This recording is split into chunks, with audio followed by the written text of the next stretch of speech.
नमस्ते, मेरा नाम सिद्धांत है और हम अपनी चुनावी यात्रा जो क्या हाल है यूपी के नाम से यूपी का हालचाल जानने निकली है, उसको लेकर हम आ चुके हैं अम्बेडकर नगर ज़िले में। अम्बेडकर नगर ज़िला जहाँ पे जिसका इतिहास कुछ नए ज़िलों में गिना जाता है। 95 में ये ज़िला जन्म लेता है, कुछ दिनों तक फिर अकबरपुर नाम पड़ता है, फिर बाद में नामकरण होता है, तो तमाम चीज़ें होती हैं। अब यहाँ पे वर्तमान सांसद हैं राकेश पांडे, सांसद है ना, रितेश पांडे सांसद हैं, और बसपा के दो विधायक जो जा चुके हैं सपा में जा चुके हैं, बसपा के दो विधायक। और गाहे बगाहे रितेश पांडे के बारे में भी खबरें उड़ती रहती हैं कि शायद वो भी अपनी पार्टी से खुश नहीं चल रहे हैं। तो ये तो छोटी मोटी बात हो गई। और अम्बेडकर नगर जाना जाता है एनटीपीसी टांडा के नाम से। यहाँ पे एनटीपीसी का नेशनल थर्मल पावर कॉरपोरेशन की प्रोडक्शन यूनिट है। यहाँ पे मखदूम शाह की दरगाह है, और यहाँ पे ये है तहसील तिराहा, जहाँ पे लोगों से हम बात करने जुटे हुए हैं। और आपका नाम क्या है दोस्त? देवांश हमारे साथ हैं, और हम देवांश से बातचीत शुरू करेंगे। और देवांश हम लोगों को बताएंगे कि चुनाव जब होंगे अभी से 3 महीने बाद, 2 महीने बाद, और अम्बेडकर नगर में चुनाव आयोग की गाड़ी आएगी, पुलिसकर्मी आएंगे पोलिंग करवाने, टीचर, सरकारी कर्मचारी लगेंगे इसमें, तो यहाँ के वोटरों के पास सबसे अधिक मुद्दे कौन से होंगे? किन मुद्दों पे यहाँ के वोटर वोट करने जाएंगे? आप वोट करते हैं देवांश? अभी नहीं सर, अभी नहीं करते वोट। कार्ड वार्ड बना कि नहीं? अभी नहीं बना, अभी कुछ नहीं बना। अभी हम 16.5 साल के हैं। 16.5 साल के हो? जी सर। अरे यार, काफ़ी यंग हो। जी सर। तो मतलब अब कार्ड वार्ड बनवाने की बारी अभी 1-1.5 साल दूर है। जी सर। अच्छा, बताओ गुरु, अम्बेडकर नगर के बारे में तुम को अच्छा क्या लगता है, बुरा क्या लगता है, करना क्या चाहते हो, क्या नहीं करना चाहते हो, देखना क्या चाहते हो यहाँ पे, और क्या किस चीज़ का वादा सुनते हो अखबार में, टीवी पे, व्हाट्सएप पे, जो यहाँ पे नहीं सो होता पूरा मिल रहा है? बताइए दोस्त। एक देखना ये चाहते हैं कि यहाँ पर जाम की बहुत बड़ी समस्या है। जाम की बहुत बड़ी समस्या है, और हमारे घर के आसपास जो नाली की व्यवस्था है ये ठीक नहीं है। ये अगर फ़ोन करिए कि आने ठीक करने के लिए, तो आते नहीं है ठीक करने। अच्छा। हाँ, और गंदगी फैली रहती है। हाँ। और कभी कभार 3 महीने 4 महीने में जो मच्छरों की सफाई के लिए छिड़काव किया जाता है वो किया जाता है, जबकि उसको महीने में 1.5 महीने में एक बार जरूर करना चाहिए। अच्छा। और एक तो पुलिस प्रशासन हमारे यहाँ का नहीं ठीक है। पुलिस प्रशासन ठीक नहीं है? जी सर। कहाँ है दोस्त?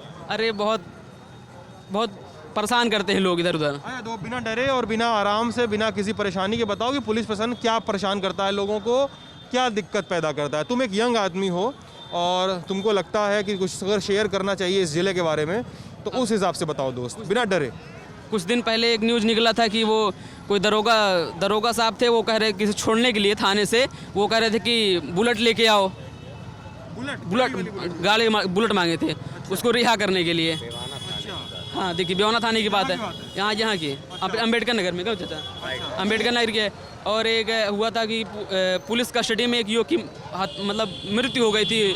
पुलिस प्रताड़ना से हुई थी, कैसे हुई थी, लेकिन पुलिस कस्टडी में उसकी मृत्यु हुई थी। किसकी बात, घटना कौन सी घटना है दोस्त? ये अपने हमारे अम्बेडकर नगर की है। एसओजी टीम ने यहाँ की आजमगढ़ जिले के पवई थाना क्षेत्र से जियाउद्दीन नामक युवक को उठा के यहाँ कोतवाली लॉकअप में इतना टॉर्चर किया था कि अगले दिन उसकी डेथ हो गई। उसका पोस्टमार्टम यहाँ जस्ट आपके पीछे पोस्टमार्टम हाउस है। मैंने खुद वीडियोग्राफी की थी उसकी, और जो है उसकी टॉर्चर से मौत हो गई थी।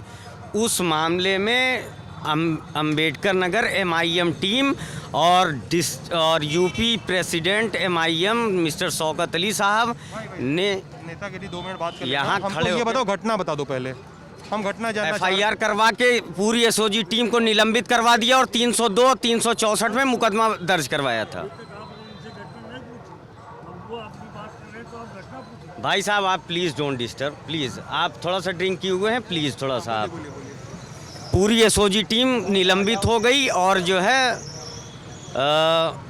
302 और 364 में अपहरण और हत्या के तहत पूरी एसओजी टीम पे मुकदमा दर्ज हो गया। मुकदमा चल रहा है अभी भी। लड़के की मृतक की एज कितनी थी? Near about 45। मृतक का नाम जियाउद्दीन था। अच्छा। जी। टॉर्चर से मौत हुई थी। अच्छा, और क्या है पुलिस यहाँ पे, police and law and order पे आरोप क्या है जो सुनते रहते हो तुम दोस्त? और तो हमें यही कितना ही ख्याल आ रहा है अभी।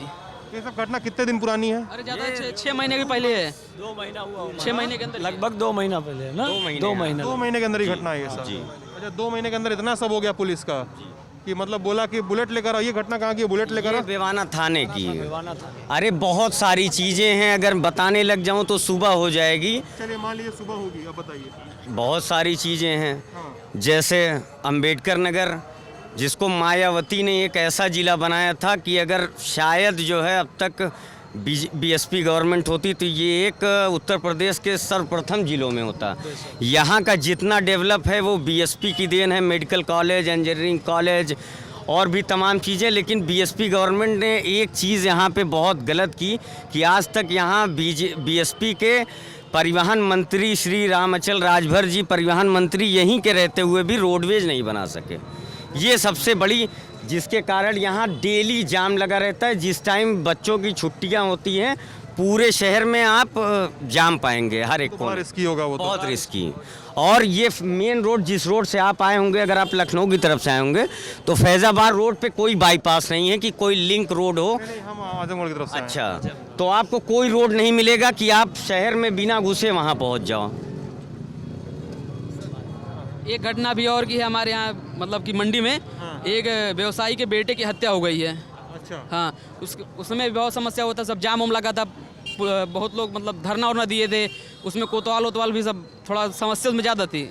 खुल के हम बोलना नहीं चाहते, हमको ठीक नहीं लग रहा खुल के बोलना इतना। खुल के बोलो यार, क्या किससे डर लग रहा है? घर पे तो बताए हो ना कि यहाँ पे आए हो? नहीं। अच्छा, घर पे नहीं बताया। आते हैं। हाँ बताओ। वो सारा कांड मेरे सामने हुआ था, मैं बता रहा हूँ। बताओ जी। वहाँ जब व्यवसायी मूलचंद जायसवाल विधानसभा प्रत्याशी अकबरपुर, आम आदमी पार्टी से विधानसभा प्रत्याशी अकबरपुर, तो वहाँ जो व्यवसायी के पुत्र की हत्या हुई थी उसी के दोस्तों ने किया था। ठीक है, व्यवसायी पुत्र की जो हत्या हुई थी दोस्तों ने घर से बुला के उसकी हत्या की गई थी। और जिस दिन हत्या हुई थी पुलिस को सारी रिकवरी मालूम थी, लेकिन उन्होंने 3 दिन तक ये बात छुपाए रखा। लास्ट दिन जब उसका लाश यहाँ नदी में मिला था, उस समय भी यहाँ ना भाजपा सपा बसपा कोई नेता नहीं दिखाई पड़ा था, सिर्फ मैं अकेले आया था।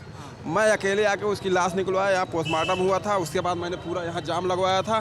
तब तक कोतवाल साहब ने कहा मुझको कोई जानकारी नहीं, जब तक यहाँ पैसे के लेन देन का सारा खेल हो चुका था, करोड़ों रुपए की लेन देन का खेल हो चुका था। कोतवाल साहब अपने आप को साफ करने में लगे हुए थे। घटना है ये करीब 1 महीना हो गया। 1 महीने पहले ये सारी घटना 2-3 महीने के अंदर की हैं। अच्छा उस समय कोई नेता या कोई भी पार्टी का कोई सदस्य नहीं दिखाई दिया, मात्र अकेला मैं यहाँ पूरा जाम लगाया। 2 बजे तक मैं यहाँ रहा था और उसके बाद यहाँ जब पोस्टमार्टम हो गया तो मैं चला गया था। जी भाई, तुम 16 साल 16.5 साल के हो दोस्त, और तुम कितना कंफर्टेबल है बात करने में, कैमरे में बात करने में, बता देना मुझे। तुम जहाँ में बात नहीं कर पाओगे मुझे टोक देना, मैं तुमसे बातचीत नहीं करूँगा। लेकिन तुम बात कर रहे हो तो मुझे लगता है कि तुम एक यंग इंसान हो, और हम लोग बूढ़े लोगों से या अधेड़ उम्र के लोगों से या परिपक्व हो चुके वोटरों से, नेताओं से बहुत बात करते हैं। हमें यंग लोग बहुत कम मिलते हैं जिनके बारे में लगता है कि यार ये पढ़ रहे हैं, अभी ये लोग पढ़ेंगे या ये लोग कुछ काम कर रहे हैं और ये लोग कुछ बदलने की इच्छा रखते हैं। इनका अपने देश को, अपने विधायक को, अपने सांसद को लेकर अलग किस्म का सपना है। तो तुम दोस्त बता रहे हो कि लॉ एंड ऑर्डर की सिचुएशन यहाँ पे थोड़ी सी ख़राब है, और अब हमको ये जानना है कि लॉ एंड ऑर्डर इतनी ख़राब है सिचुएशन, तो सुधरेगी कैसे वो दिक्कत को सुधारा कैसे जाएगा? क्या किया जाए कि लॉ एंड ऑर्डर ठीक हो जाए? क्या कोई नेता लाया जाए? क्या कोई अधिकारी बदला जाए? सरकार बदली जाए? या सरकार की जवाबदेही तय की जाए? क्या तरीका क्या हो सकता है तुम्हारे हिसाब से सरकार दोस्त? तो ठीक है, सरकार ठीक है। है। अच्छा, अब अधिकारी नहीं ठीक है तो बात अलग है। ठीक है, कानून व्यवस्था कमजोर है यहाँ की। कानून व्यवस्था कमजोर है, सरकार ठीक है। हाँ, अच्छा, कानून व्यवस्था तब कैसे सुधरेगी? किससे पूछे हम सवाल ये जाके कि हमें देवांश मिले थे अंबेडकर नगर में, वो बोलते हैं कि कानून व्यवस्था ख़राब है, सरकार ठीक है, तो हम सरकार से तो पूछ नहीं पाएंगे। कुछ मामले में ठीक है, जैसे अपराधियों का एनकाउंटर हो गया, इन सब मामलों में ठीक है, वसूलीकरण मामले में ठीक है। अच्छा। लेकिन अब जो कुछ अधिकारी हैं जो नौकरशाह थोड़ा मंचले टाइप में हो गए हैं। मंचले टाइप? हाँ, अच्छा, यही सब घटनाएं हैं। अधिकारी मंचले टाइप में हो गए, सरकार की भी बात नहीं सुन रहे हैं। हाँ, अच्छा, यानी सरकार जो करवाना चाहिए नहीं कर रहा, आप भी कह रहे हैं सरकार ठीक चल रही है।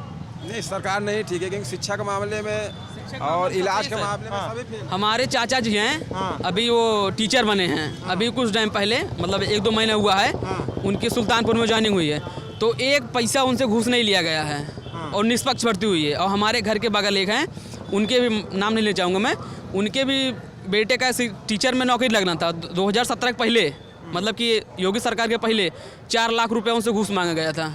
अब बताइए, हमारे चाचा जी का खुद हुआ निष्पक्ष, हम इसके खुद गवाह हैं, 1 रुपये घूस नहीं लिया, ना नकल 1 पैसा हुआ है, हम खुद इसके गवाह हैं।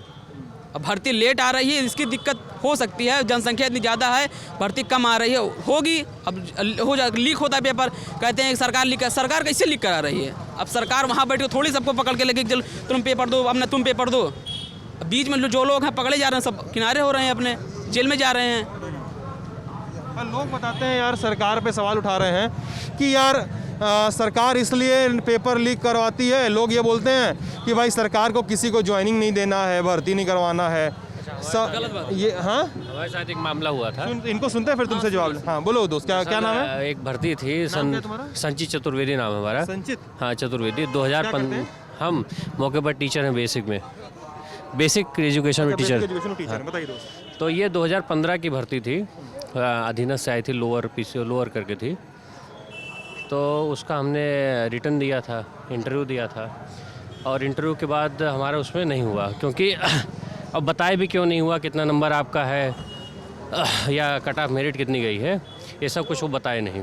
तो हमने RTI डाल के 1.5 साल में इंफॉर्मेशन इकट्ठा, क्योंकि पेपर हमारा बहुत अच्छा गया था। फिर उसके बाद जब RTI से पता चला कि हमारे 287 एक कट ऑफ गई थी और हमारे नंबर 292 थे। फिर उसके बाद हमने यहाँ से ऊपर होने के बाद भी नहीं गया। हाँ, मेरा नहीं हुआ था। फिर उसके बाद हमने माननीय उच्च न्यायालय में अपील की। फिर उसके बाद आदेश आया, उसके बाद भी नहीं हुआ। फिर उसके बाद COC हमने फाइल की, कंटेम्प्ट फाइल किया। उसके बाद जाके हमको दूसरे डिपार्टमेंट में नौकरी दी उन्होंने, रेशम विकास विभाग में हम कार्यरत रहे। वहाँ करीब 1.5 साल काम किए। फिर अपना इधर ये होम डिस्ट्रिक्ट था, यहाँ बेसिक एजुकेशन में हमारा हो गया। फिर उसके बाद 69,000 भर्ती में फिर इससे चले आए। 2015 में तुम्हारे साथ शुरू हुआ ऐसा? हाँ, और ये हमको 2015 से नियुक्ति मिलते मतलब ये जो भी अपना गड़बड़ किए, और हमको मतलब इनकी वजह से 4 साल करीब बेरोजगार रहना पड़ा। हमको जाके 2019 में नियुक्ति मिली थी, जून में, माननीय न्यायालय के आदेश के बाद। वो भी कोर्ट के इंटरवेंशन के बाद? बिल्कुल बिल्कुल। और बीच में जो भी सरकार थी, जिस भी पार्टी की थी, उससे मतलब नहीं, कोई सुन नहीं रहा था बस? नहीं, सरकार कैसे मतलब नहीं रह जाता ना। फिर कोर्ट में जब मामला चला गया तो ये सरकार क्या कर सकती है। हालांकि इनकी सरकार जब भी आई तो उन्होंने हमको दूसरे डिपार्टमेंट में नौकरी दी, क्योंकि हम कट ऑफ से ऊपर थे। लेकिन अखिलेश सरकार जब थी, उसने हमारा मतलब नंबर ऊपर होते हुए भी हमको बाहर रखा था, ये किया था। मतलब एकदम सीधे इस तरीके से किया था, ऐसा कोई नहीं करता है। सवाल है। हाँ दोस्त बताइए। लगभग अभी 70 से 72 साल देश को आज़ाद हुए हो गया, ठीक है। जो व्यवस्थाएं बदलनी चाहिए तो अभी भी हम सड़क, परचम अब्बास नाम हमारा। परचम अब्बास जी। क्या करते हैं परचम? मैं छात्र हूँ। छात्र हैं, क्या जी, पढ़ते हैं? BCom कर रहा हूँ अभी। जी बताइए। जी सर, सबसे बड़ी समस्या ये है कि लगभग 70 साल से ऊपर हो गया हमारा देश आज़ाद हुए। आज भी हम शिक्षा, स्वास्थ्य और अस्पताल ये सबके मुद्दे पर लड़ रहे हैं, इससे ऊपर उठ नहीं पा रहे हैं। क्या कारण है जिससे सत्ता बदलती है, व्यवस्था परिवर्तन नहीं हो पा रहा, ये मेरा सवाल है। यार इसमें तो मतलब नागरिकों की थोड़ी सी दिक्कत है ना। विधायक हम लोगों के यहाँ शादी में न्योता काटने आएंगे, ठीक है, सार रात को आएंगे, अभी चल रहा है सीजन शादी ब्याह का। विधायक लोग या विधायक प्रत्याशी सब आता है इस समय न्योता देने, शादी ब्याह में, तेरही में आएगा, भोज में आएगा, बर्थडे मुंडन सब में आएगा। हाँ, और हम लोग विधायक जी के साथ फोटो खिंचवा के खाली हो जाते हैं। विधायक जी हमारा फाइल, विधायक जी के यहाँ हमारा फाइल टंगा हुआ है, वो नहीं तक पास हुआ, हमारे लोग नहीं पूछते हैं। मुद्दा है सरकारी अस्पताल है, जाके देख लीजिए क्या व्यवस्था है। एक अगर आदमी को सही इलाज चाहिए तो लखनऊ भागा हुआ जाता है, प्राइवेट डॉक्टर को दिखाता है। अच्छी शिक्षा चाहिए अगर गरीब बच्चों को तो सरकारी अस्पताल के जो सरकारी स्कूल के हालात हैं वो आप देख लीजिए, तो आदमी कैसे बढ़ेगा इससे आगे। ये सब समस्याएं हैं, इसको कैसे खत्म किया जा सकता है। आपको शिक्षा पे बोल रहे थे भाई साहब, किनारे हट जाइएगा सर। आपको शिक्षा पे और स्वास्थ्य पे बोल रहे थे, क्या नाम है आपका, फिर से बता दीजिए। मूलचंद जायसवाल, विधानसभा प्रत्याशी आम आदमी, अकबरपुर। मैं यही कह रहा था कि यहाँ की शिक्षा व्यवस्था इतनी बदतर है जो सरकार के हाथ से निकल चुकी है, और वो कितनी भी कोशिश करें उसको सुधार नहीं सकती, क्योंकि उनके टीचर ही ऐसे हैं कि जो सर्विस पाए हुए हैं, सर्विस कहीं और करते हैं, उनके स्थान पे कोई और पढ़ाता है। ये सारे स्कूलों में इतनी परेशानियां हैं, वहाँ सिर्फ वही बच्चे पढ़ते हैं जिसके माँ बाप फीस देने में वो है थोड़ा, ठीक है, जो दे नहीं पाते हैं। बाकी वहाँ बड़े घर के बच्चे नहीं आते, क्योंकि किसी भी स्कूल में आप प्राइमरी स्कूल में जाइए, वहाँ 1 बच्चा मिलेगा या 2 बच्चे मिलेंगे, ज़्यादा से ज़्यादा 20 बच्चे मिलेंगे। किसी भी स्कूल में प्राइमरी स्कूल में जाइए, आपको भीड़ की कोई ओस नहीं है। शिक्षा का स्तर इतना गिर चुका है जिसका योगी जी अगर सुधारना भी चाहें तो यहाँ के टीचर लोग सुधरने नहीं देंगे उस चीज़ को। जी अच्छा, योगी जी सुधारना भी चाहें तो नहीं सुधरने देंगे। तो किसकी दिक्कत है? सरकार की दिक्कत है कि टीचरों की सरकार दिक्कत? की कमी है, क्योंकि सरकार उन पर कड़ाई नहीं बरत रही है। अगर सही से बदलाव करना चाहे तो देखिए उन्होंने जैसे दिल्ली में अरविंद केजरीवाल जी ने करके दिखाया, जो शिक्षा का स्तर बदला है, जो एजुकेशन है, जो अस्पताल है, बदलाव आया। क्या बदल दिया है? जो शिक्षा का स्तर बदला है, जो शिक्षक नहीं पढ़ा रहे थे सही से, उनको बाहर फॉरेन भेजा पढ़ने के लिए, सही से पढ़ के आते बच्चों को सही शिक्षा देंगे, उनको बढ़िया क्वालिटी से पढ़ाएंगे। केजरीवाल जी अपने स्कूल में घुसने नहीं देते हैं ललन टॉप की टीम को। कौन कह रहा है? चलिए आप हमारे साथ, आप ये देखिए, ये हमारे साथ चलिए। देखो गुरु, ये जो बंदा है, ये इसके पास बहुत सारे सवाल हैं और इसने मुझसे बोला है, जेरी इनका नाम है, ये कुछ सवाल पूछेंगे और इनके हिस्से का पहला सवाल तो हम ही पूछ दे रहे हैं कि ये और हमारे दोस्त सौरभ त्रिपाठी गए थे दिल्ली के स्कूलों पर रिपोर्ट करने और दिल्ली के स्कूलों में उनको घुसना ही नहीं दिया गया। न जाने ऐसा क्या सच था कि जिसको दिखाया नहीं जा रहा है। नहीं देखिए, इसमें तो माननीय डिप्टी सीएम मनीष सिसोदिया जो शिक्षा मंत्री हैं दिल्ली के, वो पिछले सत्र में उत्तर प्रदेश में भी आए थे। वो मोहनलालगंज के एक प्राइमरी विद्यालय में जाना चाह रहे थे, वहाँ पूरी फोर्स लगा के उनको जाने नहीं दिया गया। क्यों? उत्तर प्रदेश के स्कूल में क्या दिक्कत थी? क्या करने जा रहे थे मनीष सिसोदिया? मनीष सिसोदिया यहाँ के विद्यालय को देखने जाना, खाली इस विद्यालय देखना चाहते थे, जाने नहीं दिया गया। क्यों नहीं जाने दिया गया? क्या दिक्कत थी? योगी जी को क्या समस्या थी कि स्कूल में जाने में क्या समस्या? कोई भी स्कूल में देखने जा सकता है। वो नहीं जाने दे रहे मनीष सिसोदिया जी, हम लोग को नहीं आने दे रहे अपने। हो सकता है आप अपना नंबर दीजिए, आप अपना हमको नंबर दे दीजिए, मैं और आपके साथ चलते हैं। आप चलिए, बिल्कुल चलेंगे, आपके साथ चलेंगे, क्यों नहीं? चलिए, नंबर दे रहा हूँ। थॉट अपना रहे हैं कि आपने नहीं घुसने दिया तो हम भी नहीं घुसने देंगे।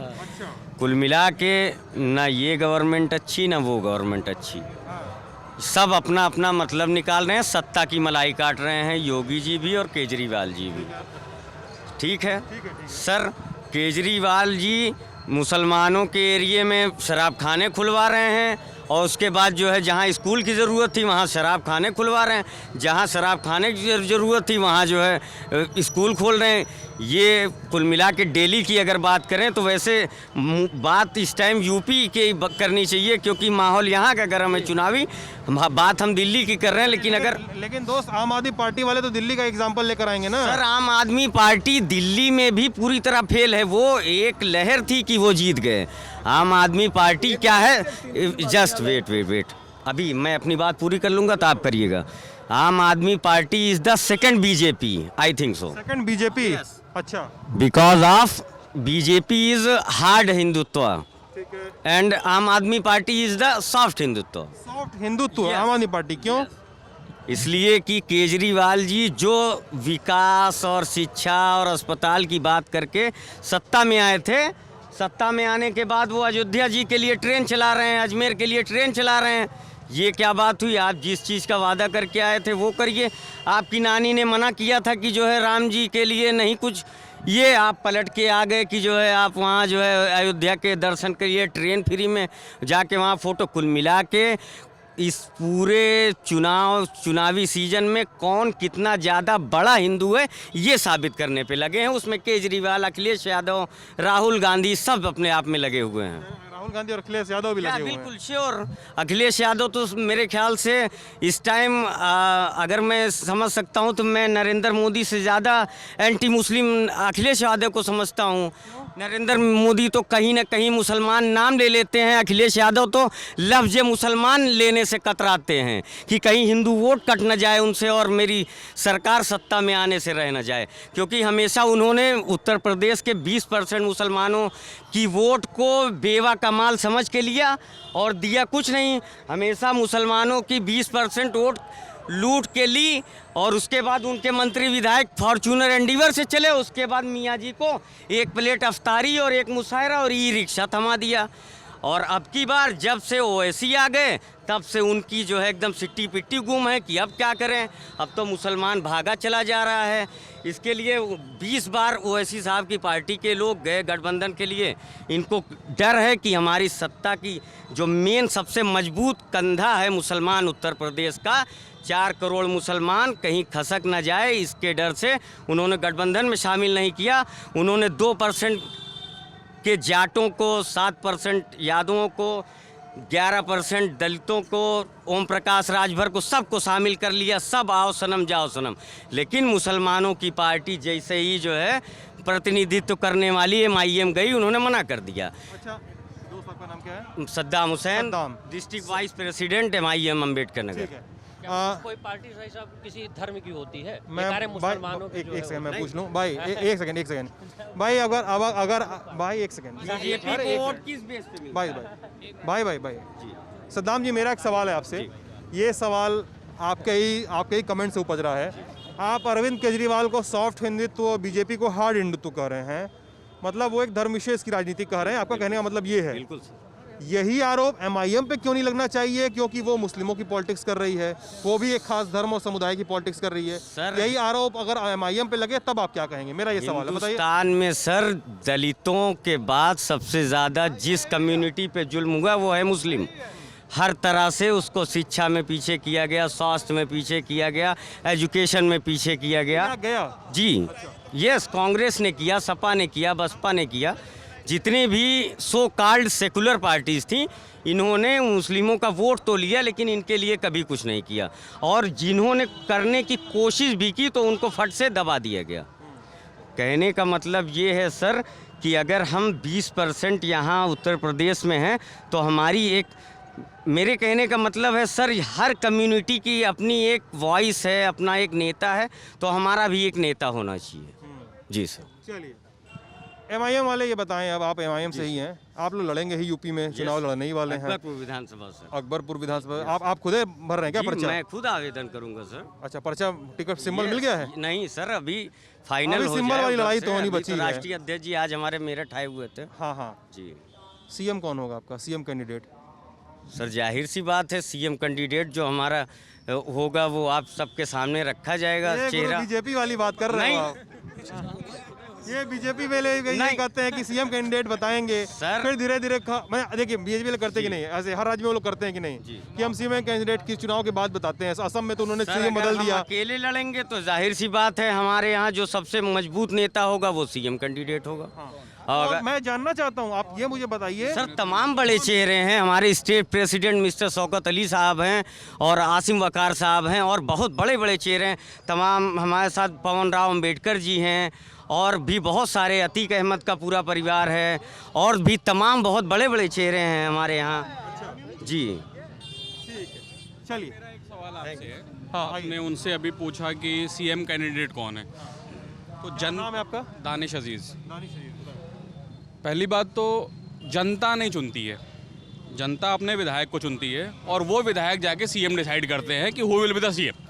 अभी आप CM कैंडिडेट पूछ के कि you are representing a personality जो शो करने जा रहा है कि भाई जैसा आज अभी लोगों ने बताया, किसी ने हिंदू की बात करी, किसी ने मुस्लिम की बात करी, अभी फिर लोगों ने विकास का भी मुद्दा उठाया, राइट। अभी आप CM कैंडिडेट आपने एक रिप्रेजेंट कर दिया, उसके बाद उस चेहरे पे लोगों ने चुनाव लड़ा धर्म के नाम पे, मंदिर के नाम पे, मस्जिद के नाम पे। फिर आप डेवलपमेंट नहीं एक्सपेक्ट कर सकते गवर्नमेंट से, राइट। अभी कोरोना में लोगों की डेथ हुई, लोग ऑक्सीजन सिलेंडर की कमी से मर गए। वहाँ पे जब आपने ऑलरेडी वोट ही अपना जो है मंदिर के नाम पे दे रखा है, धर्म के नाम पे दे रखा है, तो आप काहे का डेवलपमेंट एक्सपेक्ट करते हैं गवर्नमेंट से? गलती यहाँ पे गवर्नमेंट की नहीं है, गलती इस जनता की है कि आप जो है वोट किस मुद्दे पे कर रहे हैं। एजेंडा क्या है गवर्नमेंट का, आपने वो एजेंडा कभी देखा नहीं। मतलब मैं कोई हिंदू मुस्लिम लेके नहीं जा रहा, बस अनबायस तरीके से कि आपका सवाल वोटर से है कि वोटर्स ने किस एजेंडे पे वोट किया और उनको डिलीवरी क्या किस चीज़ की हो रही है।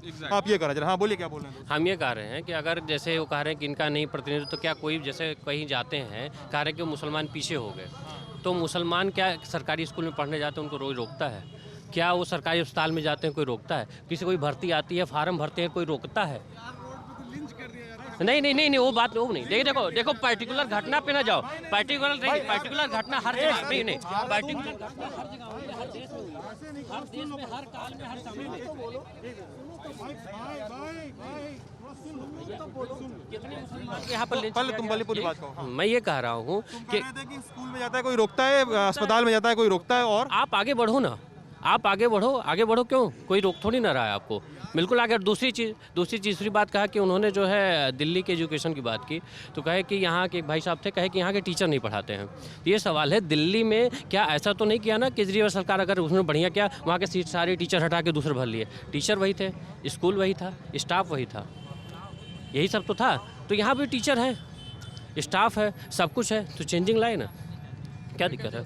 तो मैं कहना चाहता हूँ जो कह रहे हैं शिक्षा वाली बात कि इस कॉलेजों में बच्चे कम हैं, बच्चे हैं लेकिन कुछ कॉलेजों में गए हैं। लेकिन जैसे अगर एक ज़िले का कोई भी अधिकारी अगर अपने बच्चे को वहाँ भेजता है, उस स्कूल की स्थिति टीचर सब अच्छे हैं, टीचर सब अच्छे हैं और जाते भी हैं। जब से योगी सरकार आई है, योगी सरकार मतलब ना बात नहीं चाहता योगी सरकार की, लेकिन जो टीचर हैं सब अच्छे समय पे जाते हैं, अच्छे पढ़े लिखे टीचर हैं। अगर कोई भी अधिकारी अपने बच्चे को उसमें डाल दे, मतलब कि सरकार को नियम लगाना चाहिए, जो भी अधिकारी है उसका एक बच्चा सरकारी स्कूल में जरूर पढ़े। अगर वहाँ पढ़ेगा, इसको स्थिति बदल जाती है एकदम से, सब टीचर एकदम लाइन पे आते हैं। और अंकल जी कह रहे हैं जो संख्या नहीं है, संख्या है। जो दोहरी शिक्षा नीति है, प्राइवेट स्कूल और सरकारी स्कूल जब तक रहेंगे, ये तो फीस की बात राजेंद्र वर्मा जी बताएं। अगर प्राइवेट स्कूल सरकारी स्कूल दोनों रहेंगे तो संभव नहीं है। तब कैसे करें? संभव का मतलब यह है कि अगर सरकारी विद्यालय चल रहे हैं तो प्राइवेट की कोई आवश्यकता नहीं है। अगर प्राइवेट ही चलाना है तो सरकारी ही बंद कर दो। एक तरफ वहाँ सरकार का पैसा भी जा रहा है और दूसरे शिक्षा भी बढ़िया नहीं मिल रही है। तो नियत की कमी है। जो प्रदेश जो प्रदेश की सरकार है, अगर सरकार में क्षमता अच्छी होती, जो हमारे अध्यापक प्राइमरी स्कूल में पढ़ाते हैं ये अच्छी से अच्छी शिक्षा देंगे। पहले प्राइवेट स्कूल नहीं हुआ करते थे, इन्हीं सरकारी विद्यालय के मास्टरों के पढ़ाए हुए बच्चे IAS PCS होते थे और अब भी होंगे। लेकिन सरकार की जब नीयत सही होगी तो ही सरकारी विद्यालय डेवलप करेंगे। सरकार की नीयत ही नहीं सही है। ठीक है भाई साहब, राजेंद्र जी शिक्षा का मॉडल क्या है तब बताइए, सही शिक्षा मॉडल क्या है? उत्तर प्रदेश का क्या होना चाहिए? उत्तर प्रदेश का शिक्षा का मॉडल ये होना चाहिए कि अगर रिक्शावान का बेटा है उसको अच्छी शिक्षा कैसे मिलेगी। जो अभी प्राइमरी स्कूल में व्यवस्था है, सरकार की व्यवस्था, मास्टर का कोई दोष नहीं है। सरकार चाहती ही नहीं है कि गरीब का बेटा IAS PCS इंजीनियर बने। सरकार की ही सोच नहीं है। जब सरकार की सोच होगी कि ठेला चलाने वाले का बेटा, मजदूरी करने वाला का बेटा, राजगीर का बेटा, ड्राइवर का बेटा, ये भी IAS PCS बने। अगर सरकार जब तक इस पे अपनी अच्छी नीयत साफ करके नहीं काम करेगी तब तक संभव नहीं है। जब बड़े लोगों के बेटों के लिए अच्छे अच्छे स्कूल हैं, गरीब के बेटों के लिए स्कूल में कौन पूछने जाएगा। हमारे यहाँ एक VT ब्लॉक में सोनामा विद्यालय है जिसमें एक मैडम जी अध्यापिका हैं, पैसा सरकारी खजाने से लेती हैं। उनके पिताजी का बगल में प्राइवेट स्कूल है और उस स्कूल से बच्चों को ले जा करके अपने पिताजी के प्राइवेट स्कूल में लड़कों को कन्वर्ट कर रही हैं, जबकि उनकी रोजी रोटी उस प्राइमरी स्कूल के से चल रहा है, उस विद्यालय से चल रहा है। उन मैडम को ऐसा नहीं करना चाहिए। क्या बोल रहे थे आप स्कूल के बारे में? सर मैं भी एक बेसिक में टीचर हूँ। बेसिक टीचर हैं आप। अभी यहाँ पे लोग बोल रहे थे कि सरकार जैसी भी है लेकिन टीचर अपना काम नहीं कर रहे हैं, बच्चे पढ़ते रहे हैं। यहाँ पे भी किसी ने कहा है सरकार की नीयत भाई सुन, यहाँ पे किसी ने कहा था और ये कह रहे थे कि सरकार की भी कमी है और ग्रास रूट लेवल पे भी कमी है। पहले क्या था उसका, तो मैं भी वैसे एक सरकारी स्कूल में ही पढ़ा हूँ शुरू से, और मतलब स्कूलिंग मेरी सरकारी स्कूल में ही हुई है। अभी जो फ़िलहाल जो अभी की स्थिति है काफ़ी कुछ बदल गया है, क्योंकि सारा KBS मॉडल फॉलो हो रहा है। अब प्रेरणा लक्ष्य आ गया है, दक्षता आ गई है, टारगेट बेस हो गया है कि इस बच्चे को ये चीज़ें आई कि नहीं आई। जो बेसिक लक्ष्य है, बेसिक टारगेट है, उनका नाम लिखना है। अगर उनको नहीं आया तो उनको क्रॉस का निशान लगाना है। उसके बाद पहले ट्रेनिंग की व्यवस्था नहीं थी, आजकल इतनी ट्रेनिंग हम लोगों की हो रही है, ऑनलाइन ट्रेनिंग, ऑफलाइन ट्रेनिंग, ठीक, महानिदेशक जी सर के आदेश से। और रेमेडियल टीचिंग, कोई भी बच्चा अगर विद्यालय नहीं आ रहा है तो उनका हाउस होल्ड सर्वे होगा, उसके बाद फिर उनको लाया जाएगा, उनको रेमेडियल टीचिंग दी जाएगी, फिर उसके बाद उनका एडमिशन होगा। काफ़ी कुछ बदला है। जहाँ अच्छा, शिक्षा- टाइम- भैया, आप भाई शिक्षा साहब, एक व्यवस्था मिनट, पे- समय लगता है थोड़ा ना, जैसे चीज़ों को बदलने में थोड़ा समय लगता है। अभी जाके देखिए धीरे धीरे व्यवस्थाएं बदल रही हैं। काया मिशन कायाकल्प उत्तर प्रदेश में चल रहा है, जिसके साथ बेसिक जो चीज़ें हैं वो सारी चीज़ें प्रोवाइड उनको की जा रही है, लेकिन थोड़ा टाइम लगता कि है। इतनी दिक्कत है और ये बेसिक शिक्षा बेसिक शिक्षा में है, टीचर हैं ये, और ये बता रहे हैं कि ट्रेनिंग हो रही है, ऑनलाइन ऑफलाइन ट्रेनिंग हो रही है, और ये बता रहे हैं कि लक्ष्य दिया जा रहा है, टारगेट दिया जा रहा है। अब बताइए, प्रदेश में जो सरकार आती है सिर्फ उसको स्कूल को या शिक्षा व्यवस्था को, स्वास्थ्य व्यवस्था को, लाइन ऑर्डर को, जिस चीज़ को भी जैसे भाई साहब कह रहे समय लगता है। भाजपा कार्यालय बनवाने में 1 साल में इतना जबरदस्त कार्यालय बन जाता है। हमारे यहाँ संसद भवन है, लेकिन सेंट्रल विस्टा बनाया जा रहा है। गरीब का बच्चा वो पढ़ने के लिए मिड डे मील पे कीड़े मिल रहे हैं। अगर आप जैसा पत्रकार, निष्पक्ष पत्रकार उसके लिए पत्रकारिता से वो दिखाता है तो उसके ऊपर से FIR हो जाता है। एक अभी देख लीजिए टेनी जी का लड़का जो कहते हैं कि दूर से दूरबीन से नहीं दिखता, दूरबीन से यहाँ गुंडे नहीं दिखते, बगल में खड़ा रहता है। और अभी यहाँ पे देखा है कि ABP पत्रकार के उसको धमकी दे रहा था। तो मैं कह रहा हूँ नीयत की कमी है, क्योंकि जब सरकार में गुंडे बैठे हो तो सरकार चलेगी कैसे, क्योंकि सरकार में नीयत की कमी है। और भाई साहब ने जो कहा कि क्या नाम है ट्रेनिंग हो रही है, तो ये सर जुमले जो है ना, आपने सुना होगा जुमला बहुत प्रचलित हुआ 7 वर्षों में, तो ये प्रचलित है और ये ट्रेनिंग सिर्फ कागजों में चलाई जा रही है। कोरोना में लाशें तैर रही थी। अभी एक रिपोर्ट आई है, आपने देखा होगा सोशल मीडिया पे, तो उसमें पूछा गया था, एक सांसद जी ने पूछा कि कितनी मौतें हुई। सांसद विधायक जी ने, मैं रात में ही देखा हूँ, तो विधानसभा सत्र में, तो उन्होंने कहा एक भी मौतें नहीं है। कुत्ते नोच रहे थे। इलाहाबाद में सिर्फ वहाँ पर आपको श्री राम वाली जो एक चादर मिलती है मरने के बाद उड़ाई जाती, कफन जिसे बोलते हैं, वो घाटों पर लगी हुई थी। आप और हम यहाँ पर जितने भी होंगे, एक आध को छोड़ दीजिए, हर ना कोई व्यवस्था में लगा था कि भाई। मेरा नाम सुल्तान आलम है जी, मैं आम आदमी पार्टी से रिलेट करता हूँ। और जी सर, ठीक है। आप सुल्तान भाई साहब ने एक बात कहा था, मैं उसको दे दूं मुसलमान पे, क्योंकि हालांकि मैं मुसलमान से मतलब नहीं रखता, लेकिन एक बार कह दूं इनकी बातों में, क्योंकि इन्होंने, इसलिए कह दूंगा कि आपको समझा दूं। आप जो कह रहे हैं कि यहाँ पर, आप जो कह रहे हैं, नहीं, आप जो कहा तो उसका उत्तर दे दूं। इस दौर में सिर्फ देखिए, ये हिंदू मुसलमान, सिख ईसाई, यही हो रहा है। काम पे नहीं हो रहा, नाम बदल दिया जाएगा। नाम बदलने से तुरंत वो लंदन हो जाता है ना, जैसे दीनदयाल नाम बदला लंदन हो गया। कह रहे हैं दलितों को तो मंदिरों में प्रवेश किया नहीं जा रहा है उनका, और कह रहे हैं आपको रोका नहीं जा रहा है। मैं नहीं कह रहा हूँ, आप देख रहे होंगे कि दलितों को मंदिरों में नहीं जाना दिया है। अरे आप देखिए भाई साहब, आप देखिए, सामने हनुमान जी का मंदिर है, कौन सा ऐसा दलित जो आते रुका के, एक दलित पूरे हमारे लाख के करीब आबादी हमारे जिले के यहाँ, तो वही बात। और दूसरी बात नहीं, मैं बता देता हूँ। और आपने कहा लिंच कर दिया जाता है। अरे आपने तो आप 3 तलाक पे बराबरी की बात करते हैं। आप अगर अपना छोड़ देते हैं, मान लीजिए आपका नाम भाई साहब 1 मिनट नाम बता दीजिए। सुनिए भाई साहब 1 मिनट, समाज भैया बहुत बड़ी चीज है। समाज नहीं, सुनिए नहीं, आप सुनिए नहीं, सुनिए समाज, सुनिए समाज। सर इन्होंने कहा कौन से दलित को, यहाँ पर बताओ। मैंने कहा कि इन्होंने कहा कौन से ऐसे दलित को जिसको मंदिर में प्रवेश नहीं। सर ये डेट देख लीजिए, अंजलि अंबेडकर को मैंने ये ट्वीट मेरे जिले की है, मूर्ति छूने को लेकर दलित युवक की पिटाई, पीड़ित पिता ने लगाई थानाध्यक्ष जहांगीरगंज से न्याय की गुहार। प्रमाणित सर प्रमाणित कौन करेगा? प्रमाणित सर यूट्यूब नहीं है हमारे को राजनीति, तो हमारा आपका द्वेष है। मैं कह रहा हूं भाई साहब, हमारा आपका द्वेष है। आप हमको थप्पड़ मारे, हम मुसलमान थप्पड़ मारा, तभी के कौन जवाब देगा? अगर इस बात से कोई इनकार कर दे, मैं कह रहा हूं कि हमारा आपका आपस नहीं, हमारा आपका ऐसे है।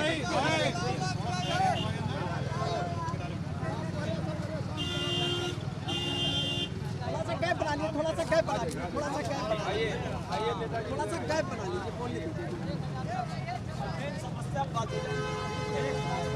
समस्याओं पे आइए। समस्या ये भी है, समस्या ये है भाई, समस्या तो सवाल मेरा आप लोगों से भी है, 1 सेकंड। समस्या सब कुछ है, समस्या ये भी है कि हम लोग थोड़ा धैर्य से, सुन लीजिए, अगर आपको नारा लगाना है तो प्लीज चले जाइए यहाँ से, समझिए, ठीक है। अच्छा, समस्या ये है कि आप लोग बात नहीं सुनते हैं। समस्या ये है कि आप लोग बहुत जल्दी पर्सनल हो जाते हैं, ठीक है। समस्या ये नहीं है कि आप मेरे लिए कोई समस्या नहीं कि मैं यहाँ से बस बंद करके चला जाऊँ, ठीक है। मुझे 1 सेकंड लगता है सोचने में, मैं इनको इशारा करूँगा, वो कैमरा बंद होगा, मेरा माइक बंद होगा, मेरी गाड़ी खड़ी है, मैं चला जाऊँगा अपने होटल। मैं यहाँ पे आपके बुलावे से तो आया नहीं हूँ, ठीक है। मैं खुद आया कि मैं अम्बेडकर नगर के लोगों से मिलूँ, और आप कैमरे पर एक ख़राब एग्जाम्पल पेश करेंगे, एक दूसरे पर लांछन लगा के, बहस में चिल्लाकर, तो मेरे जाने का ही व्यवस्था कर देंगे आप लोग इतने से भर से, और ये भी व्यवस्था कर देंगे कि मैं वीडियो डिलीट मरवा दूंगा, या अपलोड भी नहीं होगा, क्योंकि मुझे बात करनी है, हल्ला बस ना हो, ठीक है। चलिए, अच्छा, अब नहीं, मुद्दा सब कुछ है दोस्त, सब कुछ है। सुनिए सुनिए सुनिए भाई सुनिए, अब सुनिए, मैं बात को फिर से शुरू कर रहा हूँ जहाँ पे मुझे लगता है बात करनी चाहिए। आइए आगे आइए, इनको आगे आने दीजिए। अब आप बोल के चले जाइएगा सर, क्योंकि मुझे लग रहा है कि आप लगातार तो बिना हम बोले ही चले जाएं बाबू। बता दीजिए, क्योंकि आप बहुत चिल्ला रहे हैं। भैया मैं चिल्ला नहीं रहा हूँ बाबू। मेरा भाई कौन है आपका? बाबू मेरा नाम रवीश शुक्ला है मेरे भैया। जी, क्या करते हैं आप रवीश जी? भैया मैं तो पेशे से अधिवक्ता हूँ और समाज सेवा राजनीति करता हूँ। समाज में किस पार्टी की राजनीति करते हैं? मैं पार्टी की राजनीति नहीं करता हूँ, समाज में समाज सेवा करता हूँ, कोई राजनीति नहीं। अच्छा जी ठीक है, क्या कहना चाह रहे थे? इतना देर से आप चिल्ला रहे थे तो। मैं चिल्ला नहीं रहा था, आपने कहा कि लोग पर्सनल हो जाते हैं। 30-32 साल से जब से ये सपा बसपा भाजपा की सरकारें आई हैं, यही बीज ही बो रही, तो ये वही पीढ़ी है, देख लीजिए सबका चेहरा।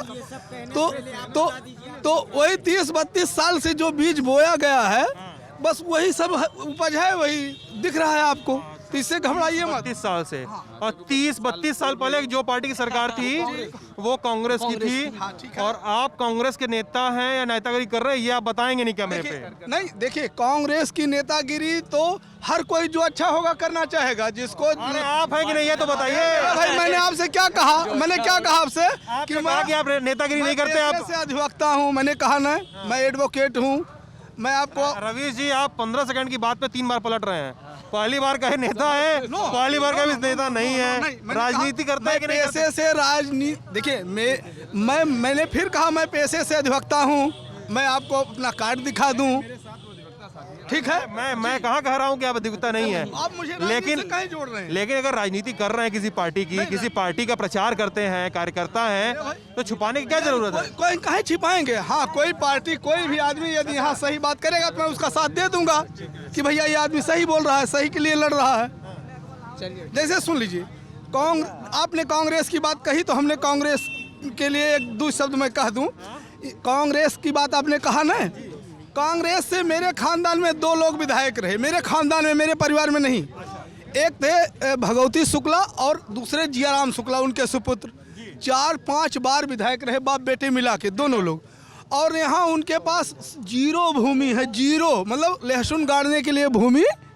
ये है कांग्रेस की राजनीति करने वाले लोग। यहाँ कोई जानता है कि एक को धुर है? दोनों बाप बेटे विधायक थे?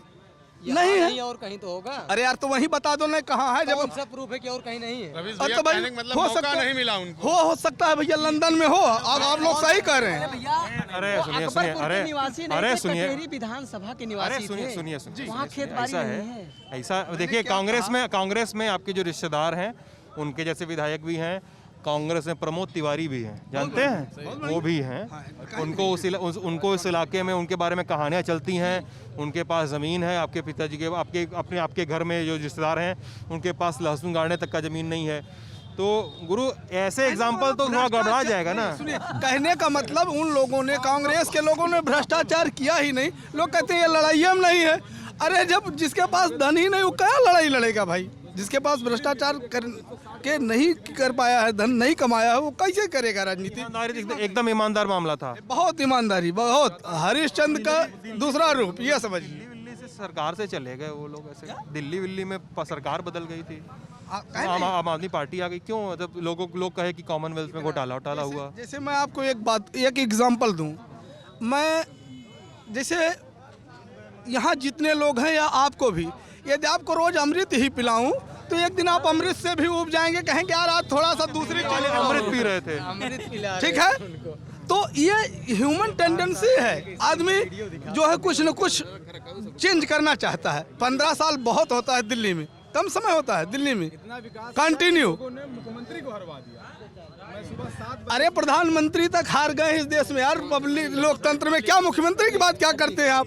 मैंने कहा नहीं, अमृत जो अमृत को प्राप्त होता है पब्लिक उससे भी उब जाती है। जी जी। तो भाई सुल्तान, अब देखो, अब मैं तुमसे जो हम लोग बातचीत हो रही थी, मैं उसको कैरी कर रहा हूँ, ठीक है, मैं उसको कैरी कर रहा हूँ आगे। तुमने कहा कि तुम आम आदमी पार्टी के कार्यकर्ता हो, तुमने कहा कि तुम दलितों को मंदिर में घुसने नहीं दिया जाता है, तुमने कहा लिंचिंग की जा रही है, ठीक है। अपनी बात को संयमित तरीके से रखो कि मैं उसको आगे लेके जा सकूं। बिल्कुल, मैं आम आदमी पार्टी का एक संयमित कार्यकर्ता हूं और इसलिए मैं आपको बता दूं, जब आपने आम आदमी पार्टी का वो तो जैसे भाई साहब ने कहा दलितों को मंदिर में नहीं घुसने दिया। हाँ, वही करो जो इन्होंने कहा कि मुसलमानों को सरकारी अस्पताल में, मैं कहाँ कह रहा हूँ कि सरकारी अस्पताल में रोका जा रहा है, मैं तो ये कह रहा हूँ कि हमको आगे बढ़ने नहीं दिया जा रहा है। आपकी मानसिकता से साहब, आपकी मानसिकता नहीं, सरकार की मानसिकता, आपकी मानसिकता। वही सरकार की मानसिकता, क्योंकि जो इनका जो पक्ष है ये अपना पक्ष पर्सनली व्यक्तित्व कर रहे हैं। ये तो जैसे मैं आम आदमी पार्टी का रख रहा हूँ, ये MIM का रख रहे हैं, वो कांग्रेस का रखे, तो ये इंडिविजुअली भाजपा का रख रहे हैं, RSS का रख रहे हैं। तो मैं इसीलिए इनको बताना चाहता हूँ कि जैसे मैं बोल रहा हूँ तो 4 आदमी दबा लेंगे। हमको यही भाई साहब यहाँ नहीं दबा पा रहे हैं क्योंकि इनकी संख्या शायद कम हो, इन्हें बोलने में क्षमता कम हो, या मैं दहाड़ रहा हूँ इसलिए होगा। अपनी बात बताओ, मैं तीसरी बता तो रहा हूँ भाई साहब, यही तो मसला है जी। मुद्दा आपने कहा उनकी सरकार, कहा ना जी भाई, कहा भाई साहब, तुम भी इसी प्रदेश के बाशिंदे हो, सरकार तुम्हारी भी है, हो जी, भले तुमने उस पार्टी को वोट न किया हो, सरकार वो तुम्हारी भी है। सरकार हमारी तो हमारे प्रधानमंत्री, वो सरकार तुम्हारी भी है जी। वो सरकार जितनी इनकी है वो सरकार उतनी तुम्हारी है, इसीलिए वो संवैधानिक पद है। इसीलिए वहाँ पे बैठा, सुन लो गुरु, वहाँ पर बैठा हुआ आदमी, वहाँ पर बैठा हुआ आदमी जो है ना, वहाँ पर बैठा आदमी वो हमारा मुख्यमंत्री है। बिल्कुल, वो भाजपा का नेता बाद में है, पहले उसके नाम के आगे मुख्यमंत्री लिखा जाएगा। वो हमारे वोट के प्रति, हमारे टैक्स के पैसे के प्रति जवाबदेह है। वही भले ही सर ये बात हम 50 बार ये सुन रहे हैं। आपने कहा उनकी सरकार, इसलिए मैंने कहा कि आपको करेक्ट कर दूं। आप क्या कह रहे थे बताइए। मैं ये कह रहा हूँ कि कोई भी ऐसा कार्य कि हम आगे कह रहे हैं कि आगे बढ़ने से रोका जाए, लेकिन कभी बता नहीं पाते रोका कहाँ जा रहा है, कभी ये नहीं बता पाते कि रोका कहाँ जा रहा है, कहाँ रोका जा रहा है। हमें नहीं लगता कि कहीं पर भी इनको रोका जा रहा है। जी, हम भी टीचर हैं गुरु। हमसे टीचर लोग मिलते हैं ना, तो लोग कहते हैं कि यूपी में टीचरों को कोविड में खटाया जा रहा है, उनको ड्यूटी लगाई जा रही है। कोविड में जब वैक्सीन लगवाई जाती है तो उनकी ड्यूटी वहाँ लगवा दी जाती है कि भाई गिनती करो, ये करो, वो करो। जब इलेक्शन होता है तब उनको लगवाया जाता है। अभी पंचायत चुनाव हुए थे 4-5 महीने पहले, बुरी व्यवस्था थी, मतलब लोग बाहर मर रहे थे और मतदान केंद्रों का सीन तुमको भी याद होगा। 700-750 का नंबर भी सामने आता है कि इतने टीचर मारे गए। बिल्कुल मारे गए। इतना ज़्यादा सवाल है यूपी के शिक्षा सिस्टम पे, एजुकेशन सिस्टम पे इतने सारे सवाल उठते हैं दोस्त, और तुम कह रहे हो कि यूपी का शिक्षा सिस्टम जो है पहले से बहुत बेहतर हुआ है।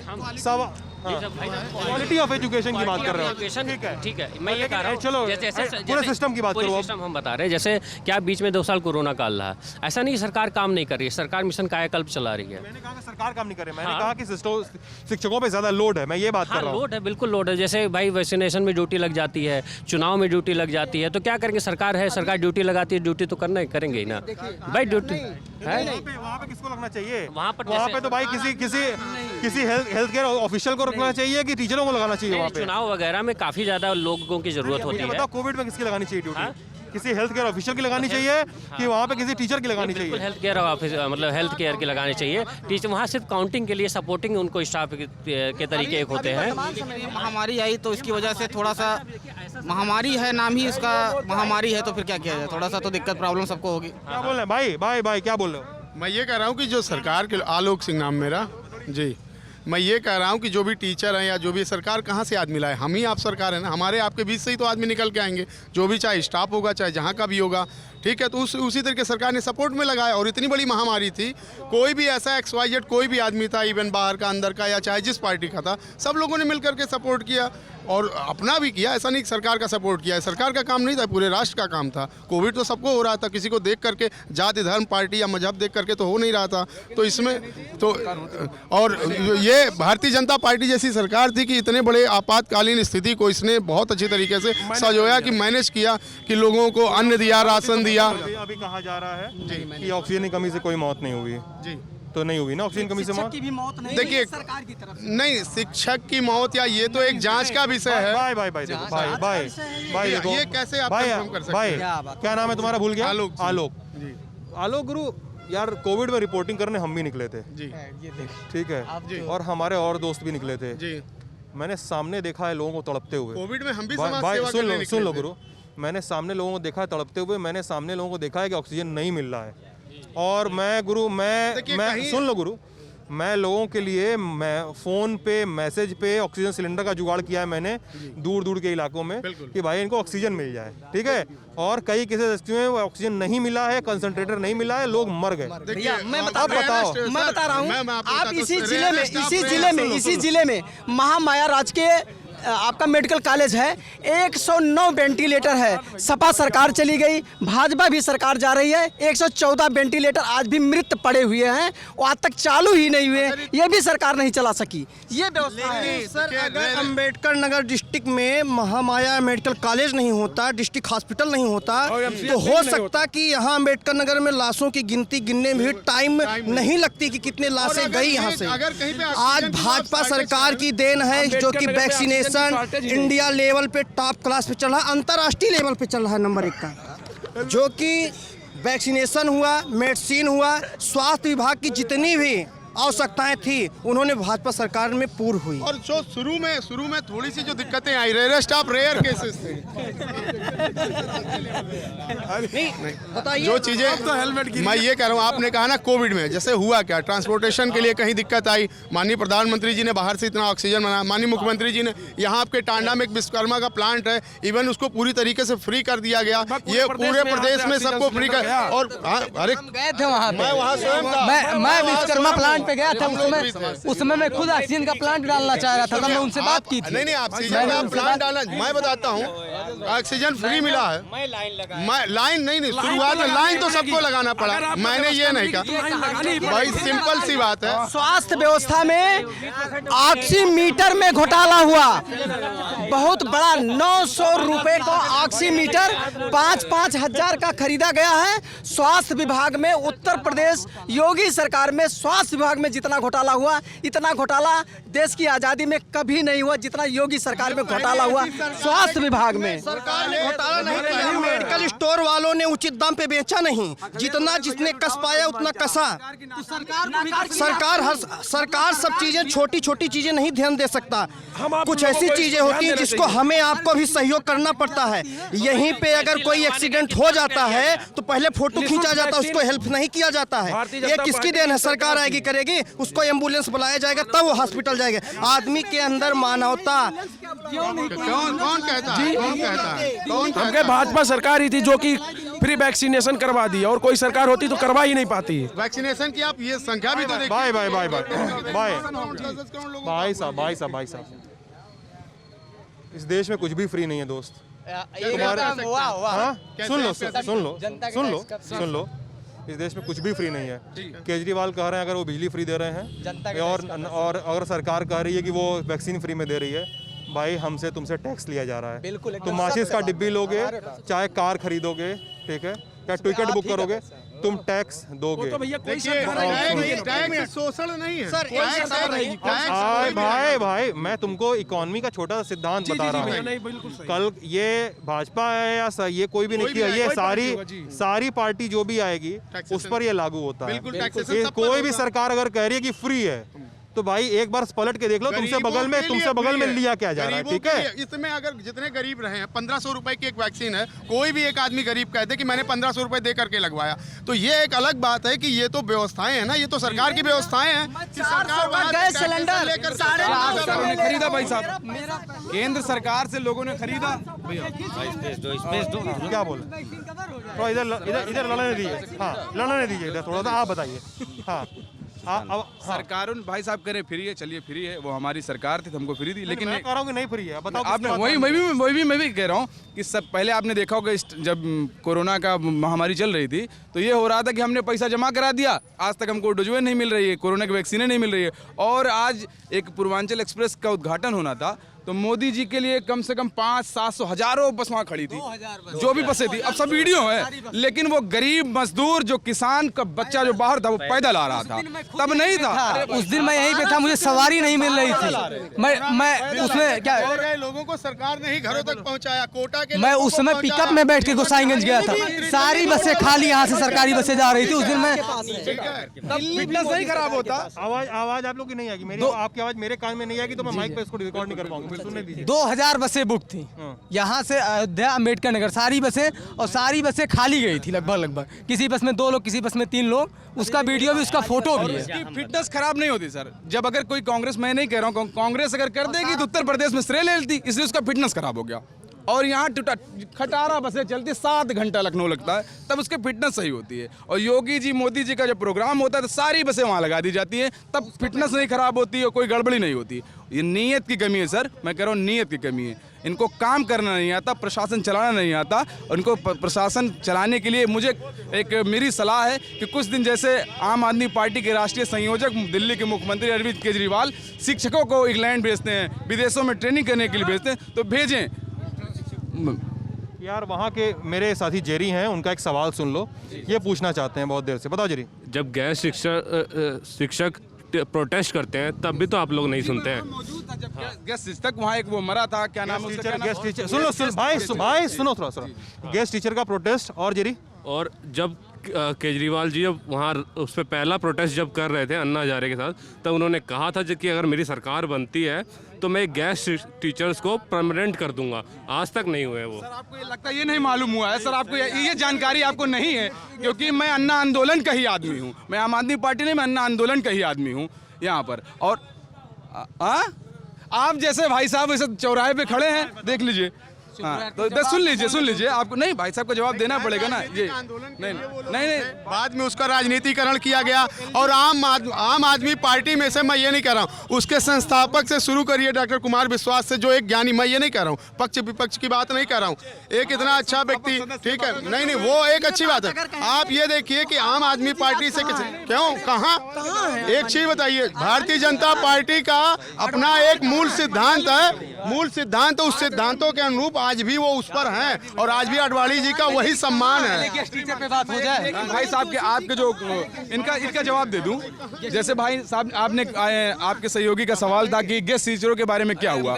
गेस्ट टीचरों के बारे में ये हुआ कि एलजी के यहाँ फाइल लटकी रहती है, और आज भी लटकी है। उनका वेतन बढ़ा दिया गया। भाई साहब जानकारी कर लीजिए, कोई वो जानकारी कर लीजिए, जानकारी कर लीजिए। आज भी जब कहते हैं, वो भी तो कहते थे कि हमारी सरकार आएगी तो हम वो कर देंगे। आज दिल्ली में आम आदमी पार्टी के जी, ये बात अरविंद केजरीवाल जाकर प्रोटेस्ट करने वाले टीचरों से क्यों नहीं कहते हैं? टीचर तो प्रोटेस्ट पे बैठे ही हुए हैं। तो सर प्रोटेस्ट यार मतलब तुम यहाँ पे बता रहे हो अम्बेडकर नगर में, दिल्ली में तो ज्यादा आसानी से बताया जा सकता है उन लोगों को। बताया जा रहा है सर ना, किया जा रहा है उनके लिए। जब सामने वाली जो सरकार है, जिनके हस्ताक्षर आपको खुद ही पता होगा, एसीबी जब हमारे पास थी तो हमने क्या करके दिए। अरे वो समझ गए भाई साहब, वो क्या किया। अब क्या होता है सर, ये आप लोग इधर, लेकिन आप लोग का तो सपा से तो बन गया है ना मामला। मेरा कोई मामला नहीं। 403 अभी हमारे यूपी प्रभारी माननीय संजय सिंह ने 403 अनाउंसमेंट हो चुका है, और 170 सीट पर कैंडिडेट घोषित है, और कोई व्यवस्था नहीं है। आम आदमी पार्टी किसी से समझौता करके के चुनाव नहीं लड़ेगी। फोटो तो आया था संजय सिंह का? नहीं, कोई फोटो नहीं। क्या बात, कोई फोटो नहीं आया है। अरे भाई साहब सुन लीजिए, संजय सिंह और अखिलेश यादव का फोटो आया था कि साथ चुनाव लड़ने की बात हुई थी। नहीं, कोई चुनाव लड़ने का नहीं है। आम आदमी पार्टी उत्तर प्रदेश में 403 सीट अपने दम पर चुनाव लड़ेगी। और जो आपने कहा केजरीवाल जी ने दिल्ली में ऐतिहासिक काम किया। आप ये कह सकते हैं, शहीद हुआ है, आप परिवार को 1 करोड़ आप ये कह सकते हैं कि अखिलेश भैया से और माननीय केजरीवाल जी से मामला नहीं सेट हुआ, और वो बाबा की आंधी को देखे इसलिए वो तुरंत ड्रॉबैक हो गए। आप ये कह सकते हैं। बाबा जी की जो बात कर रहे हैं, दलित बेटी की लाश को न देने वाले बाबा जी, वो उत्तर प्रदेश को संभाल ही नहीं पा रहे हैं। गरीब दलित की बेटी हाथरस में उसकी लाश को जबरदस्ती फोर्स के बल पर जला दिया जा रहा है। ये योगी का शासन है उत्तर प्रदेश में। राज्य मंत्री है, किसी भी आप सुनिए किसी भी एक मामले को देखिए, कुछ चीजें ऐसी होती हैं, मैं आपको बताता हूँ, जो सामाजिक परिवेश में जो चीज होती है, हम आप यहाँ हैं, ये प्री प्लान क्राइम नहीं है, कुछ ऐसे क्राइम। भाई देखो, तुम्हारी पार्टी की सरकार है, जिस पार्टी के तुम समर्थक उसकी सरकार है, ठीक है। अब मुद्दा ये है ना, इस बातचीत की शुरुआत हुई थी, इस बातचीत की शुरुआत में एक बच्चा आया था 16 साल का, उसने कहा था 3 महीने के अंदर उसने 3 घटनाएं गिनाई। पुलिस वाले ने एक आदमी को जमानत देने के लिए बोला कि हमको बुलेट लेकर आओ, ठीक है। एक आदमी को कस्टडी में पीट के कथित रूप से मार डाला गया और उसके बाद प्रोटेस्ट वगैरह हुआ और उसका तमाम चीज़ें हुई, पंचनामा वगैरह हुआ, पोस्टमार्टम वगैरह हुआ, FIR भी हुई। तीसरी चीज़ ये हुई थी, क्या घटना थी तीसरी वाली? व्यवसायी के बेटे की हत्या हुई। ये 3 महीने में 3 घटनाएं होती हैं अंबेडकर नगर में। लिस्ट बढ़ा लो, गोरखपुर चले जाओ, मनीष गुप्ता, हाँ, सुन लो गुरु, हाथरस घटना, ठीक है, स्वामी चिन्मयानंद, कुलदीप सेंगर, बुलंदशहर में इंस्पेक्टर की हत्या, सुबोध सिंह, अमित अजय टेनी के बेटे लखीमपुर खीरी। यार पता है, अभी सुन लो, और गुरु इतना का ठीक है, हो गया गुरु जी, बिल्कुल। और सुन तो रहे थे ना, मतलब फिर दोहराना पड़ेगा। ये 5-6 घटनाएं तो बानगी हैं, ठीक है। अब तुम को अब बोल दिया तो गुरु ये 6-7 घटनाएं हैं। तुम कहोगे कि देखिए सरकार ने कार्रवाई की, सवाल है पुलिस पे सवाल ये है कि ये इस दोस्त ने भी कहा कि देवांश नाम है आपका ना, देवांश ने भी कहा कि देखिए प्रशासन टाइट है, दिक्कत पुलिस में है। उन्होंने कहा अफसरशाही में दिक्कत है, अफसरशाही मंचली है, उन्होंने ये कहा है, ठीक है। और सरकार की कार्रवाई, पुलिस की कार्रवाई बहुत ढीले तरीके से, बहुत लचर तरीके से हो रही है, ये कहा जाता है। इस ऐसे आरोप लगते हैं। इस सरकार के अलावा कोई भी सरकार रही हो, चाहे वो सपा की रही हो, चाहे वो बसपा की रही हो, इससे ज़्यादा एक्टिव पुलिस या इससे ज़्यादा जो है सरकार के मामले में या किसी भी मामलों में जितनी तेज पुलिस हस्तक्षेप करती है, जितनी तेज एक्शन लेती है, कोई और सरकार हो तो बताइए। ये इस सरकार में आप ये देखिए, जितने बड़े बड़े माफिया थे, अगर आप ये देख सकते हैं, पूरे सरकार में कोई एक दंगे नहीं हुए पूरे 5 वर्ष भर में।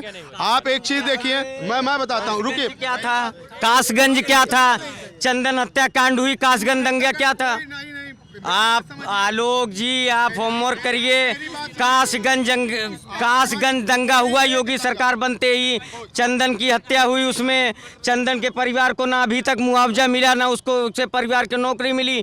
कैसे आप बचाव कर रहे हैं? खैर, मैं बहुत देश की टिप्पणियों में सर, मैं अपने ज़िले की बात, आप आए हैं अम्बेडकर नगर को कवरेज करने के लिए। सर यहाँ ना सड़कें सही है, ना शिक्षा सही है, ना स्वास्थ्य की सुविधाएँ सही है। सर ये सड़क देख लीजिए आप, सर देख लीजिए सड़क कैसी है बीच में। सर सड़कें ना यहाँ नगर पालिका काम कर रही है, ना विधायिका काम कर रही है, ना सांसद जी काम कर रहे हैं। सर सदर से विधायक है रामचल राजभर, वो परिवहन मंत्री रहते हुए भी 2-3 नगर पालिका चेयरमैन कौन है? सर भाजपा से सरिता गुप्ता हैं। सर देख के विकास हो रहा है। सर मुस्लिम मोहल्लों में नालियाँ नहीं साफ हो रही हैं, रोड नहीं बन रही है। हिंदू मैं एग्जाम्पल दूंगा, खड़े यहीं सबको एविडेंस के साथ में, मेरी बात सुन लेना। एक रोड फैजाबाद नहीं, एक मिनट रुक जाइए। फैजाबाद रोड जो जाती, फैजाबाद रोड सबकी रोड है। रुक जाइए। फैजाबाद रोड एक रोड ऐसी जो अयोध्या को जाती है, वो रोड भाई साहब अयोध्या रोड। शिक्षा चाहिए आप बताइए ना, आपको कौन सी शिक्षा चाहिए ये बताइए आप ना। हाँ, आफ्टर इंटरव्यू नहीं, आप अभी कारण बताइए ना। क्या बोल रहे हैं? नहीं, ये कह रहे हैं कि शिक्षा नहीं है, जैसे अम्बेडकर नगर में कौन सी शिक्षा चाहिए इनको, ये बताएं ना। अरे आफ्टर इंटरव्यू फिर वही बात, आप माइक में आप बताइए, इंटरव्यू में बताइए क्या। सर अभी मैं अपनी बात कंप्लीट कर लूं।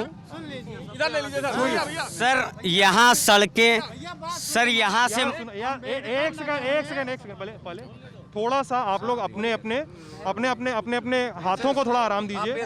हाँ, मेरा माइक पकड़े खींचना, मेरा जैकेट पकड़े खींचना, कंधा पकड़े खींचना, मैं सुनने वाला नहीं हूँ अगर ये आप करेंगे मेरे साथ, ठीक है। हाँ सर, यहाँ जलालपुर से विधायक थे रितेश पांडे सर, पूरा यहाँ से मालीपुर तक सड़क आप चल नहीं पाएंगे, ठीक है सर। इल्तिफातगंज रोड आज 20 साल से नहीं बनी सर, गलियाँ ऐसी हैं कि गलियों से ज़्यादा खड्डे हैं। मेरे भाई, वो तो बीजेपी गवर्नमेंट की दिक्कत है। आपने शिक्षा की बात किया, नहीं मेरी बात सुनिए, आपने शिक्षा की बात किया। शिक्षा के मामले में अंबेडकर नगर अव्वल है। अंबेडकर नगर से सबसे ज़्यादा पीसीएस निकलते हैं, आईएएस निकलते हैं, मेडिकल कॉलेज है यहाँ पे, इंजीनियरिंग कॉलेज है। भाई क्या नाम है आपका? डॉक्टर प्रवेश वर्मा। क्या करते हैं आप? डेंटिस्ट। मैं डेंटिस्ट हूँ, डेंटल सर्जन भी हूँ। आईएएस पीसीएस जो निकालते हैं अम्बेडकर वाले, जी, अम्बेडकर नगर वाले, सब यहीं रह के निकालते हैं?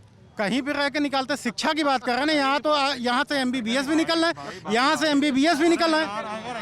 नहीं, यहाँ से तो एमबीबीएस भी निकल रहे हैं ना, यहाँ तो एमबीबीएस भी निकल रहे हैं। वो कोचिंग में ही से कर रहे हैं, एमबीबीएस की कोचिंग नहीं करनी पड़ती है। कोचिंग से क्या मतलब होती है? देखो, सेल्फ निकलते हैं भैया। सुनिए गुरु भाई, सुनिए, गुलाम बनने की क्षमता ना हो तो क्या करेगा भाई।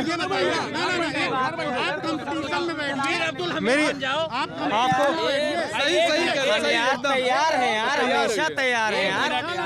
उनकी बात को जाने दो भैया।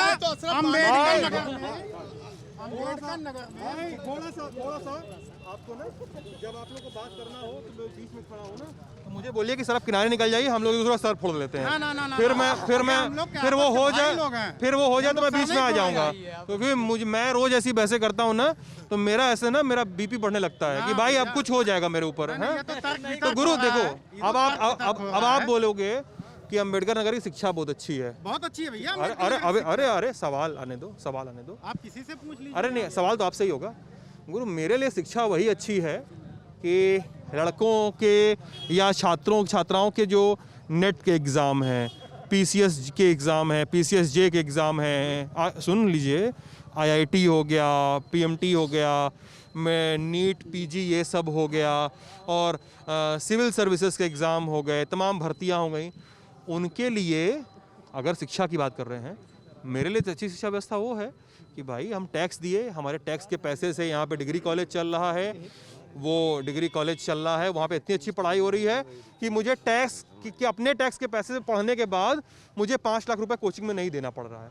मैं कॉलेज से पढ़ के निकला कि भाई मेरा इसके बाद सिलेक्शन हो गया, और मैं यहाँ पे 3 साल खपाने के बाद मैं 1 लाख 2 लाख रुपए की कोचिंग करूँ, हर महीने 15,000 का कमरा खरीद लूँ, उतना पैसा अलग से खर्चा करूँ, फिर मैं आईएएस का एग्ज़ाम भरूँगा। तो आप बताओ यार कि अगर इतनी अच्छी व्यवस्था है तो मैं दिल्ली जाके कोचिंग क्यों करूँ, मैं यहाँ लखनऊ जाके कोचिंग क्यों करूँ, मैं इलाहाबाद में बैठ के पीसीएस की कोचिंग क्यों करूँ? मेरी शिक्षा व्यवस्था तो इतनी अच्छी होनी चाहिए ना कि मैं यहाँ बैठ के कर रहा हूँ तो मैं यहाँ से निकल जाऊँ, और मेरा रेट जो है, अगर मैं क्लेम कर रहा हूँ तो मेरा रेट 100 में से 1-2 का नहीं होना चाहिए, ये सक्सेस रेट 100 में से कम 60% का होना चाहिए। दोस्त आप बताओ, इस पैमाने पर बताओ कि क्या शिक्षा व्यवस्था अच्छी है? शिक्षा व्यवस्था यहाँ की भैया बहुत अच्छी है, पैमाने पे बताओ। लेकिन ये कहिए आप प्राइवेट कोचिंग सरकार खुलवा दे तो ऐसा तो नहीं होगा। तो हम कहे नहीं, मैंने ये कहा है क्या? खोलने की बात नहीं, मैंने ये कही है। शिक्षा व्यवस्था इतनी अच्छी हो जाए कि इंटर के बाद मैं नीट क्वालिफाई कर जाऊं, मुझे कहीं कोचिंग ना करना पड़े, लखनऊ, इलाहाबाद, कानपुर और राजस्थान, ऐसी व्यवस्था हो। क्योंकि देखो दोस्त, आखिरी बात भाई साहब एमबीबीएस क्वालिफाई कर जाएंगे, भाई साहब की ताकत तो रखिए। भाई साहब सुनिए, मुद्दा है ना, शिक्षा व्यवस्था जो है उसमें सरकार मेडिकल कॉलेज खुलवा सकती है, एकदम सरकार इंजीनियरिंग कॉलेज खुलवा सरकार जो स्कूल चल रहे हैं, सरकार स्कूल खोल दिया है। आप पूरी बहस को डिरेल कर रहे हैं, मैं आपसे बात नहीं कर पाऊंगा। आपको आखिरी बार मैं बोल रहा हूँ, मेरी बात सुन लीजिए। मैंने ये नहीं कहा कि सरकार कोचिंग खुलवाए, मैं ये कह रहा हूँ कि स्कूलों कॉलेजों में अच्छी पढ़ाई हो, कि जो कोचिंग है, कोचिंग में ज़्यादा फीस जो ली जाती है, आपने पता नहीं मेडिकल की कोचिंग की है कि नहीं, मुझे नहीं पता, लेकिन कोचिंग में मेडिकल की कोचिंग में या आईटी की कोचिंग में फ़ीस ली जाती है, वो इतनी ज़्यादा फीस है कि इस देश का हर बच्चा डॉक्टर या इंजीनियर, आईएएस, आईपीएस बनने का सपना नहीं देखता है, उसको पता है कि मेरे स्कूल में अच्छी पढ़ाई नहीं होती और वहाँ जाके फीस नहीं दे पाएंगे। मुझे ये चाहिए कि सरकार ये करे कि उसके पैसे पे चल रही स्कूल कॉलेज में अच्छी पढ़ाई हो, अलग से कोचिंग न पढ़ाई जाए। मैं ये चाहता हूँ सबके शिक्षा सुलभ होनी चाहिए, सरकार कोई भी हो। आप मीडिया से हैं, नहीं आप मीडिया से हैं, अगर आपका कोई सवाल है या कोई प्रश्न है तो आप सरकार तक पहुंचाइए, ठीक है? हाँ बिल्कुल पहुंचाइए। जो चौराहों पर दिन भर नेतागिरी करेगा वो MBBS क्या तैयारी करेगा? MBBS के जो डायरेक्ट सिलेक्शन हो रहे, जो गवर्नमेंट के हो रहे हैं, उनको सरकार पढ़ा रही है कि नहीं पढ़ा रही है? उसकी भी तो एबिलिटी होनी चाहिए। जिसके पास जो बच्चे कमजोर हैं, जो नहीं पढ़ रहे हैं, या जो डोनेशन में जिनको ये लगता है कि मेरे पापा धन्ना सेठ हैं, वो 75 लाख देंगे, मैं MBBS कर लूंगा, मैं डॉक्टर बन जाऊंगा, उनके लिए वो कोचिंग खुले हुए हैं। और जो आज भी पढ़ने वाले हैं, इसी प्राइमरी से पढ़े हुए लड़के SDM DM भी बनते हैं, इसी कॉन्वेंट से पढ़े हुए लड़के इंजीनियर बनते हैं, उसी प्राइमरी से पढ़े हुए लड़के जो IIT तक गए हैं। ठीक है, ये ठीक है। फैकल्टी अच्छी आएगी अगर ट्रांसपेरेंसी से अगर उनका सिलेक्शन होगा तो अपने आप फैकल्टी अच्छी हो जाएगी, हाई स्कूल इंटर सब जगह अच्छे, अच्छा एजुकेशन अच्छी हो जाएगी। गवर्नमेंट टीचर हैं, चलिए, तो फैकल्टी अच्छी होनी चाहिए, ट्रांसपेरेंसी होनी चाहिए, सब चीज़ें अच्छी होनी चाहिए। थोड़ा भ्रष्टाचार और महंगाई भी बात हो जाए। हाँ भाई, मतलब भ्रष्टाचार महंगाई ये सभी मेन मुद्दे हैं। एक चीज़ मैं बताना चाहता हूँ कि इसी अकबरपुर तहसील से ये इसी से भाई बोलना क्या है, जल्दी बताओ, फिर मुझे वीडियो खत्म भी करना है। नहीं, जैसे सर महंगाई 2 गुना हो गई है हर एक चीज़ में। जो गैस सिलेंडर 400 साढ़े 400 का मिलता था, आज 1000 रुपये के आसपास है। पेट्रोल डीजल जो 60-65 का था, आज 100 के आसपास हो गया है।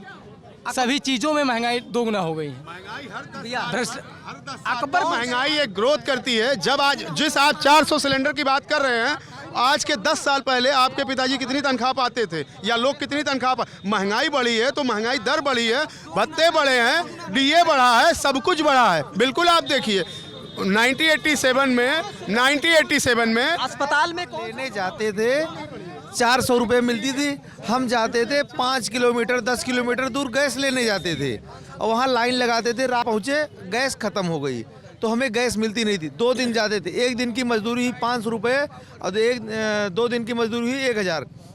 हमारा आने जाने का पेट्रोल का कन्वेंस खर्चा वो सब हम जोड़ लेते तो पहले वही 1500 रुपया पेट्रोल वो पड़ता था वो, और टेंशन अलग रहती थी। आज की डेट में हमको टेंशन नहीं है, हम बुक करते हैं, सिलेंडर हमारे घर पे पहुंच जाता है।